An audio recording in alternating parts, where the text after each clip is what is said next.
दोस्तों, आप और आपके हस्बैंड के रिश्ते अगर आपको लगता है कि थोड़ा तनाव में रहते हैं या उतने अच्छे नहीं हैं जितने अच्छे होने चाहिए, तो आज ये इसी टॉपिक पे हम लोग डिस्कस करने वाले हैं। और मैं आपको बताऊंगी कुछ ऐसे पॉइंट्स जो कि वाकई में हम लोग कई बार छोटी छोटी सी मिस्टेक करते हैं, या ये कहिए मिस्टेक नहीं करते हैं, छोटी छोटी चीज़ों को हम ध्यान नहीं रखते हैं। तो वो सारी चीज़ें मैं आज आप लोग से डिस्कस करने वाली हूँ। बहुत ही इंपॉर्टेंट पॉइंट है दोस्तों, ध्यान से सुनिएगा और समझिएगा उस चीज़ को। तो पहला चीज़ ये है कि कई बार महिलाएं क्या होती है, थोड़ा सा ना टोंट वे पे बात करती है, जो कि बहुत अजीब लगता है और बुरा भी लगता है। जैसे फॉर एग्जांपल सपोज आपकी सासू माँ ने आपको साड़ी ला के दी और आपके सामने रखी, और मान लो डिस्कशन चल रहा है हस्बैंड वाइफ के बीच में उस साड़ी को लेके। तो कई लोग कहते हैं हाँ तो इसमें है ही क्या, सभी की सासें देती, देना भी चाहिए, उनका फर्ज है। तो एज अ टोंट वे ना लेके आप उसको इस तरह भी कह सकते हैं हाँ कि बहुत अच्छा है साड़ी जो मम्मी जी ने दी, बहुत अच्छी साड़ी लगी। या फिर आप उसके दूसरे तरीके से बोल सकते हैं कि हाँ साड़ी, मतलब आप उसको कुछ इस तरह से प्रेजेंट करिए कि आपको पसंद आई, ना कि टोंट वे पे। या बात तो सही है, हो सकता है आपके रिलेशनशिप इतने अच्छे ना हो आपकी सास से, या फिर इतने अच्छे तो, लेकिन क्या होता है, हो कभी कभी रिश्ते हमारे कुछ दिन बाद भी सुधरते हैं, चीज़ें बाद में भी सुधरती हैं। तो उसको एज अ पॉजिटिव वे पे भी आप बोल सकते हो सकता है वही दिन है जिस दिन से आपके रिश्ते बहुत ही मजबूत होना शुरू हो जाए, वही पहली सीढ़ी है। तो आप वही उन चीज़ों को क्यों खराब करना, मतलब जो अच्छे से हो सकती है जो चीज़ें। और जब आप अच्छे तरीके से प्रेजेंट करते हैं तो आपके हस्बैंड के मन में एक अच्छी पॉजिटिविटी भी आएगी आपके लिए, और काफ़ी अच्छा फील करेंगे वो। दूसरी चीज़, कई बार ये तो मतलब अदर रिश्तों की बात है, जो कि हमारे हस्बैंड से जुड़े हुए रिश्ते हैं जो हमारे, उनकी बात है। दूसरे कई बार ये भी होता है कि हम डायरेक्ट हस्बैंड को भी टोंट मार देते हैं। वो कैसे, जैसे कई बार हुआ कि मान लीजिए आपके हस्बैंड कुछ आपके लिए गिफ्ट लाए या फिर कुछ भी ऐसा सिचुएशन बनी, तो हम लोग क्या करते हैं, अरे आज कहाँ से दिन निकल गया, आप गिफ्ट लेके आ गए हमारे लिए। चलो ठीक है, एटलीस्ट लाया तो वो, अगर लाए हैं तो उनको थोड़ी सी इज्जत देके, थोड़ी सी अच्छे से आपको प्रेजेंट करना चाहिए कि आपको खुशी होनी चाहिए उस चीज़ की, और खुशी जतानी भी चाहिए कि हाँ आपको अच्छा लगा। ठीक है, तो छोटी सी चीज़ है, लेकिन अगर हम ध्यान रखें तो ये हमारे रिलेशन को बहुत ज़्यादा स्ट्रांग बना सकती है। दूसरी चीज़ होती है स्पेस देना, बहुत ज़रूरी है। हमारे रिलेशनशिप में क्या होता है, कई हस्बैंड वाइफ के बीच में होता है कि सपोज हस्बैंड ऑफिस से आए और हम बिल्कुल बैठ जाते हैं साथ में, मतलब कहीं वो बात कर रहे हैं फ़ोन पे, या ऑफिस का भी कुछ काम पेंडिंग रह गया मोबाइल पे कर रहे हैं, तो हम लोग बस लग जाते हैं कई बार कि आप हमें टाइम नहीं दे रहे हैं, घर आके भी ऑफिस में ही लगे हैं। तो थोड़ा सा स्पेस देने की भी ज़रूरत है। कई बार हो सकता है कोई इंपॉर्टेंट काम उनका रह गया हो, अगर आप सर पे चढ़ के बैठ के बिल्कुल ही बोलोगे कि नहीं हमें ही टाइम दो, तो इट्स नॉट फेयर। सबके अपने अपने काम का एक टाइम होता है, हो सकता है उन्हें लेट हो गया हो और वो अर्जेंट काम हो। तो जब आप उस चीज़ पे वहाँ पर पोक करेंगे, बात करेंगे इस टाइप से, तो कहीं ना कहीं देखिए इरिटेशन होती है। तो इन चीज़ों को थोड़ा सा अवॉइड करिए। आप देखिए पहले मूड कैसा है, फिर उसके अकॉर्डिंग बात करिए। दूसरी चीज़ होती है कि सेल्फ रिस्पेक्ट बहुत ज़्यादा ज़रूरी है। अगर आप अपनी रिस्पेक्ट नहीं करेंगे तो सामने वाला आपकी रिस्पेक्ट कैसे करेगा। तो आपको अपनी खुद की वैल्यू होनी चाहिए। आपकी खुद की वैल्यू बढ़ाने के लिए कुछ ना कुछ अच्छे काम करते रहना चाहिए। सपोज आप एक हाउसवाइफ हैं तो भी अगर आप चाहें तो सोसाइटी में कुछ ऐसे इवेंट्स करा सकते हैं, या लोगों से ऐसे अपने संपर्क, अपनी नेटवर्किंग बनाइए, जब भी कोई मिले आपके हस्बैंड से तो उनको अच्छा लगे। जैसे सपोज आप कोई योगा क्लब वगैरह कुछ इस तरह से बना लीजिए अपने सोसाइटी में, जहाँ पे जब आपकी बातें आए कि हाँ आपने कितना अच्छा काम किया। जरूरी नहीं कि इनकम के लिए ही करें, फ्री ऑफ कॉस्ट भी इस चीज़ को कर सकते हैं। या बच्चों को पढ़ाने का काम भी थोड़ा एज अ सोशल वर्क भी आप अगर करना चाहें तो कर सकते हैं। तो ये छोटी छोटी चीज़ें हैं ना, वो आपके हस्बैंड की नज़र में, आपके घर के और फैमिली मेम्बर की नज़र में आपकी जो इम्पोर्टेंस है वो बढ़ा देगी। और ये कब आएगा, जब आप अपनी रिस्पेक्ट करेंगे, आप अपनी क्वालिटीज़ को इम्प्रूव करेंगे, तब आप अपनी रिस्पेक्ट कर पाएंगे, और तब सभी लोग आपकी रिस्पेक्ट कर पाएंगे। एक बहुत बड़ी जो प्रॉब्लम होती है वो होती है एप्रिसिएशन। हम एप्रिसिएट नहीं करते हैं।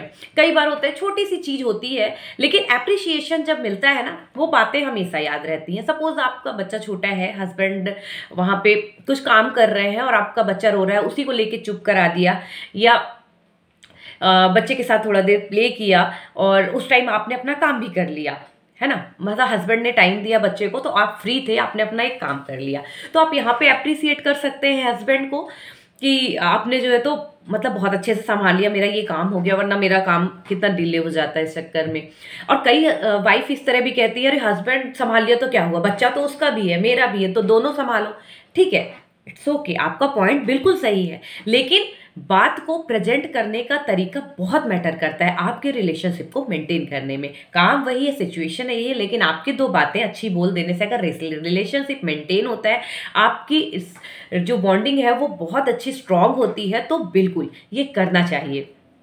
फिर इसके बाद होती है एक चीज़ बहुत ज़्यादा ज़रूरी है, वो है हमेशा अवेलेबल ना होना। हमेशा अवेलेबल नहीं होना है आपको। कई वाइफ होती है सुबह से शाम तक, मतलब हस्बैंड ने जरा सा आवाज़ दिया, कुछ इंपॉर्टेंट आप काम भी कर रहे हैं, भागे भागे आ गए, तो ये बिल्कुल सही तरीका नहीं है। अगर आप कोई बहुत इंपॉर्टेंट काम कर रहे हैं तो उनको बताइए कि आप ये काम कर रहे हैं, मैं 5 मिनट बाद आपका काम कर देती हूँ।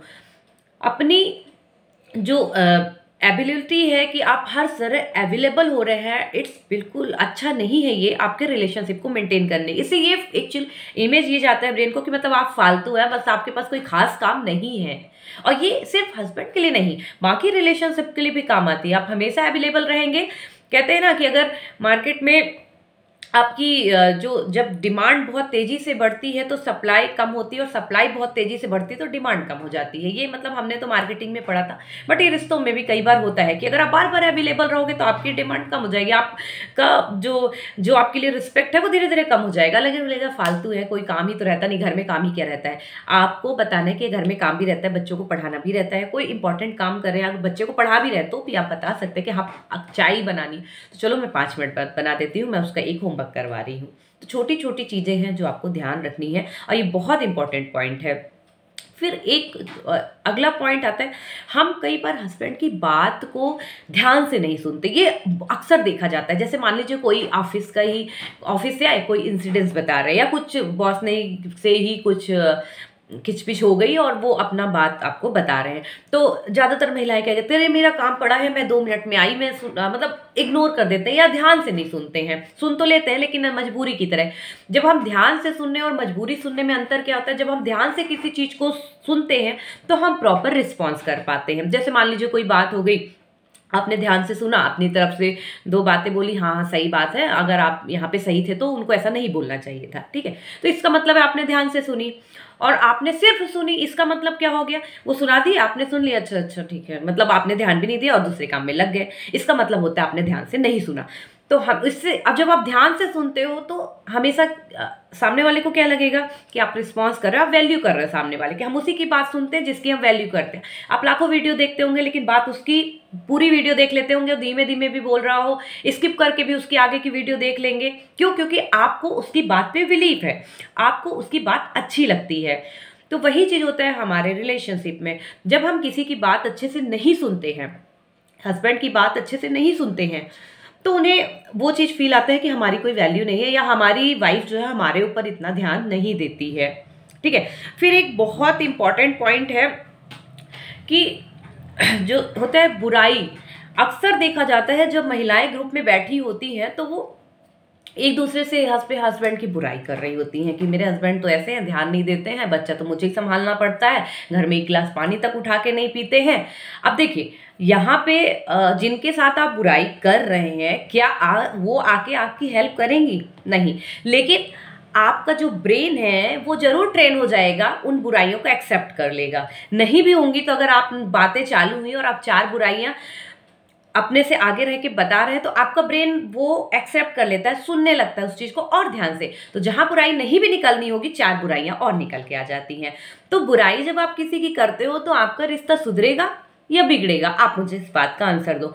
तो बुराई अगर है भी कोई, तो आप अपना क्वालिटी टाइम जब स्पेंड करते हो तो आपको समझाने का तरीका आना चाहिए, अपनी बातों को प्रेजेंट करने का तरीका आना चाहिए अपने हस्बैंड के सामने, ताकि वो आपकी बात को एक्सेप्ट करे। उसके लिए आपको अपनी वैल्यू बढ़ानी पड़ेगी। तो बहुत सारी चीज़ें हैं जो इंटरकनेक्टेड होती हैं। तो इसका कहने का मतलब है कि बुराई तो बिल्कुल ना करें। भाई जिंदगी जिनके साथ बितानी है, अच्छाई बुराई हर इंसान के अंदर होता है। अगर हर व्यक्ति अच्छा हो जाए तो भगवान बन जाएगा वो, है ना। तो ना तो भगवान हम हैं और ना तो हस्बैंड है। तो थोड़ी बहुत जो कंप्रोमाइज़ होती है, करनी पड़ती है, लेकिन एक लेवल तक। इसका मतलब नहीं हर चीज़ आप कंप्रोमाइज़ करें, जहाँ पे कर सकते हैं करिए, जहाँ नहीं कर सकते हैं तो कोशिश करिए कि हमारे रिलेशनशिप इतने अच्छे हों कि हम उस चीज़ को बता पाएँ सामने वाले को कि आपकी ये चीज़ थोड़ी सी हमें नहीं जम रही है या फिर इस चीज़ से हमें प्रॉब्लम हो रही है। ठीक है, जब आप 4 गलती अपनी एक्सेप्ट करते हो और 2 सामने वाले की बताते हैं ना, तो वो भी सुनने के लिए तैयार हो जाता है। लेकिन आप सामने वाले की हमेशा गलतियां ही बताते रहेंगे तो वो कभी उस चीज़ को नहीं मानेगा। ठीक है, फिर एक बहुत अच्छा पॉइंट है कि फाइनेंशियली हेल्प करें अपने हस्बैंड को। अभी तो सिचुएशन बहुत ज़्यादा बिगड़ी हुई है इंडिया में, वैसे भी रिसेशन आने वाला है। कोविड के बाद बहुत ज़्यादा सिचुएशन चेंज हो चुकी है। मतलब अभी ऐसा हो गया कि 2-2 ढाई-ढाई लाख रुपए सैलरी कमाने वाले भी, चूंकि EMI इतनी जा रही है, घर खरीद लिया है, अब वो आप बंद नहीं कर सकते। अगर 5 साल पहले भी खरीदा होगा, 3 साल पहले भी खरीदा होगा, कोविड के पहले भी खरीदा होगा, अगर 7-8 साल की EMI आपकी बन गई होगी, अब मान लो कि आपकी 70-80 हज़ार सैलरी सिर्फ आपके घर के EMI में ही जाने लग गई है। सपोज आपने अच्छा बड़ा घर ले लिया, तो आपको वहाँ पे क्या करना चाहिए? आपको वहाँ पे थोड़ा सा अगर चीज़ों को रुक के खरीद सकते हैं या आप किसी तरह से हेल्प कर सकते हैं। इसका मतलब ये नहीं कि आप जॉब करने ही चले जाइए, भाई अपने घर को, बच्चों को छोड़ के आपको जॉब ही करना है। लेकिन दूसरे तरीके से अगर आप फाइनेंशियली हेल्प कर सकते हो तो जरूर करिए, क्योंकि कंडीशन इस समय थोड़ा सा मार्केट में बिगड़ी हुई है लोगों की। अगर आपके घर में भी थोड़ा सा इश्यूज हैं इसके फाइनेंशियल, तो आप अपने हस्बैंड को सपोर्ट करिए, उसमें आप अपनी तरफ से जो भी कंट्रीब्यूट कर सकते हैं करिए। आप अपने तरीके से, और उन्हें बताइए भी कि चलो जैसे होता है कई बार हस्बैंड लोग को लगता है कि यार वाइफ को ये वाले चीज़ें दिलानी थी, अब उनका बजट नहीं भी है तो भी वो कह देते हैं चलो ठीक है ले लो। लेकिन अगर आपको पता है कंडीशन, तो आप उनकी सपोर्ट करिए। आप बता सकते हैं कि ठीक है आप कुछ दिन बाद ले लेंगे, ऐसा कोई इतना अर्जेंट नहीं है, जो चीज़ें ज़रूरी है वो ले भी लीजिए, लेकिन जिन चीज़ों में आप एडजस्टमेंट कर सकते हैं वो कर लीजिए। फिर एक बहुत ही बढ़िया पॉइंट है, लास्ट पॉइंट है, लेकिन बहुत सही तरीका है।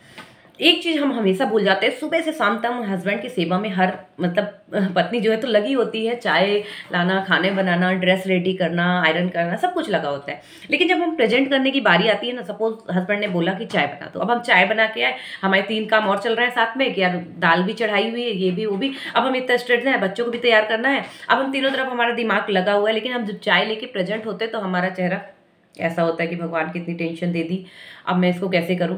लेकिन वही तरीके में अगर आप थोड़ा सा चेंज करेंगे ना, जब वो चाय का प्याला आप दे रहे हैं ना, तो थोड़ी सी स्माइल रख के देंगे, तो देखिएगा धीरे धीरे आपके रिलेशन सुधर जाएंगे। जब हम स्ट्रेस जैसा फेस अपना बनाते हैं ना, या फिर बनाते क्या है, बन जाता है, तो वो हमारे रिलेशनशिप को बहुत ज़्यादा बिगाड़ता है। क्यों? क्योंकि जब हम किसी भी माहौल में आप रहेंगे, जैसा माहौल रहेगा वैसा सामने वाला हो जाएगा। तो जब भी, जैसे आप एक फॉर एग्जांपल, आप इस एग्जांपल से बहुत अच्छे से समझ पाएंगे, जब आपका हस्बैंड भाई ऑफिस से आते हैं और बहुत ज़्यादा टेंशन लेके आते हैं कि यार आज ऑफिस में ऐसा हो गया वैसा हो गया, तो अपने को भी एक घबराहट सी होती है, एक टेंशन सी होती है, यार ऐसी क्या बात हो गई, कुछ कहीं ना कहीं स्ट्रेस वाला पूरा माहौल हो जाता है। तो वही हमारे साथ भी होता है। अगर हम सुबह की चाय हंस के स्माइल करके नहीं दे सकते हैं तो हस्बैंड का भी दिन अच्छा नहीं गुजरेगा, क्योंकि उन्हें भी लगेगा ऐसी क्या प्रॉब्लम हो गई या कुछ दिक्कत है क्या, वो पूरे टाइम उनके दिमाग में चलेगा। क्योंकि हस्बैंड वाइफ का रिलेशन ऐसा होता है कि मतलब पता नहीं वो क्या कनेक्शन होता है, जिससे हस्बैंड अगर मतलब पूरी लाइफ एक दूसरे के साथ गुजारते हैं, जो कनेक्शन होता है ना, वो और किसी रिश्ते में नहीं होता है। मतलब हस्बैंड दुखी है तो वाइफ दुखी रहेगी, दुखी अगर वाइफ है तो हस्बैंड भी रहेगा, तो वही चीज़ हैप्पीनेस के साथ होती है। तो जो स्माइल आप सुबह चाय के साथ देंगे ना, वही स्माइल आपके पूरे दिन आपके साथ भी रहेगी और आपके हस्बैंड के साथ भी रहेगी। तो दोस्तों ये छोटे से पॉइंट्स आपको आई थिंक पसंद आए होंगे और आप इसको फॉलो भी करेंगे, और आप देखिएगा धीरे धीरे आपके रिलेशनशिप बहुत अच्छे हो जाएंगे। सो दोस्तों आज के लिए इतना ही, मिलेंगे नेक्स्ट वीडियो में, तब तक के लिए बाय बाय।